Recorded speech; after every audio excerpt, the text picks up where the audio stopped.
Yun for today's video mga commander. Yan yung itik na naka-poultry sa amin. Nagpa siyang ilabas muna yung kanilang itik sa kadahilan ng umulan. Yan, kaya dinala nila sa palayan kasi naman marami pang pastulan sa mga araw na ito. Kaya naman pumunta ng maaga itong itikan dito sa aming area kasi nga sobrang init.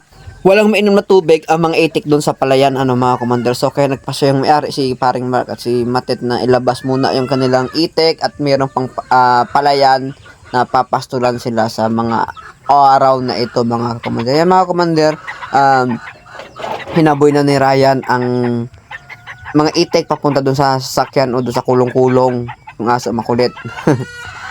Ayun dami niyan mga commander, 800 tingnan nyo. Yan, haboy namin yan papunta doon sa may kulong-kulong ni Este. Ayan mga commander, yung itik yan ilalabas muna sa ngayon. Kasi may nakita pang pastulan na palayan. Yan, sayang nga din naman kung halimbawa na makakatuka pa lang marami yung itik na yan. Tara, let's go. Ayun mga commander, nahiya pa yung mga itik kasi nga mataas yung damo. Pero 'di ba ilang araw pa lang yan dito sa amin pero makikita mo yung hape at yung yung magiging ipot. Yan, yun din po yung aking isang tendency o isang plano kaya bala kong lagyan ng mga itik itong area ko nito kasi nga yung ipot ng itik pampataba pag once na ako yung maghahalaman muli para lalong mas tumaba yung aking mga lupa na kung saan dito nakalagay yung mga itik mga commander. Mga commander, sobrang daming kapal ng damo, nahirapan yung itik maglabas o kumuha ng daan upang makapunta kaagad doon sa kanilang sasakyan mga commander. Yung mga commander, nalasak yan na dyan yung aking kalabasahan, nalasak na yung kalabasan ko dyan pero ox na yon kasi nga rin naman yan na makakabawi din naman yung yung dahon. Yan mga commander, ayan sobrang kapal ng damo ay hindi basta-basta nakakalabas ang mga itik kaya talagang persadong sasuungin ng mga itik yung damo na yan para makalabas. So ayun, habang hinhaboy kasama din ako sa paghaboy para hindi gaanong mapinsala yung aking mga kalabasa. Ayun mga commander, ang dami yan papunta na doon sa sasakayan. Ayan, ulitin ko kaya ilalabas yan kasi nga may ulan. Diba? Yung ulan kasi tagang kailan naman ipinasok ito dito sa aking area ay dahil nga po walang ulan, sobrang init ang panahon. Kahit nasa palayan yung itik na yan ay walang mainuman tubig. Kaya kahit may pastulan ay pinasok nila ang Paring Mark dito sa aking area. Pero sa ngayon umulan at thankful na rin sila para ilalabas nila. At yun nga, sabi ko nga may palayan pang mapapastulan at marami pang makatuka yung mga itik na yan. Kaya nag-decide silang ilabas muna pang samantala yung aking yung mga itik na yan. Yan mga commander, yung kulong-kulong na yan. Yan ang panghakot. Yan ay isa pang may-ari ni Paring SD. Ay mga commander, grabe diba akyat. Grabe, akyat kayo, akyat. Grabe ang pag-akyat ng itik. Ganyan lang po ka-easy ang pagkarga ng itik sa kulong-kulong para ilipat. Meron siyang ilang division niya, may 3 siyang division.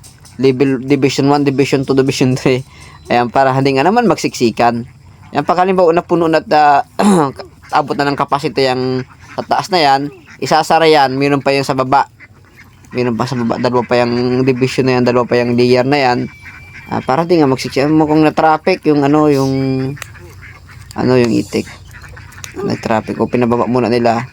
Kasi nga yung iba ay nagbabalik ay nagkukos ng sikip o bara dun sa loob kaya hindi sila makapasok lahat. Kailangan kasi yung yung kulong-kulong na yan ay tawag yan, hindi sila sikip para hindi sila kasi pag sikip ay mamamatay, mag-iipit yung iba. Kaya makulit yung yun yan sasara. Ayun di ba? Sinara ni Este kasi nga makulit kasi hindi pa naman sila puno. Yun. Ayun naman division pang isa may layer pang isa. Diyan naman papapasukin yun. Ayun, di ba? Akyat kayo mga itik, akyat. Mga commander, ang negosyong pag-itik mga commander ay napakahirap pero pag halimbawa naman ikaw initlugan sa palayan ay talagang perang malaki. Maraming umunlad sa pag-alaga ng itik mga commander. Katulad nito mga commander, ito mga ito ay dating konti na naman ng mga itik nito pero sa tiyaga at determinasyon nilang magkaroon ng malaking business ay madami ito. sa pamamagitan ng ano lang, itlog lang mga commander. Katulad ng si Ryan, yung bantay niyan, bantay lang po siya pero nag-isip, may pinalano siya para makabili ng siho o sisiw. Yan na nagpasisyo na siya pero sa sunod na palayan, kanya nang babantayan niya. Ganun lang naman kasi malaki nga po talagang kitaan sa pag-iitik. Katulad niya bantay lang siya, ay mayroong talaga siya, nakiipon siya dahil nga nung time na nangitlog ay marami rin siyang nakuha o nasahod. 2 days pala siya sa isang linggo, no. Kung halimbawa sa isang linggo ay nag-iitlog ang 500, so meron siyang 3,000 every week ay meron siyang 6,000 yung bantay, kaya nakaipon yung bantay na yan mga kakommander. Yan, patuloy pa ni na pinapasok dun sa ilang layer ang sa isang layer yung sa isang division yung yung mga itik. Yung mga commander, patapos na kami diyan sa pag lagay ng itik dun sa kulong-kulong, no.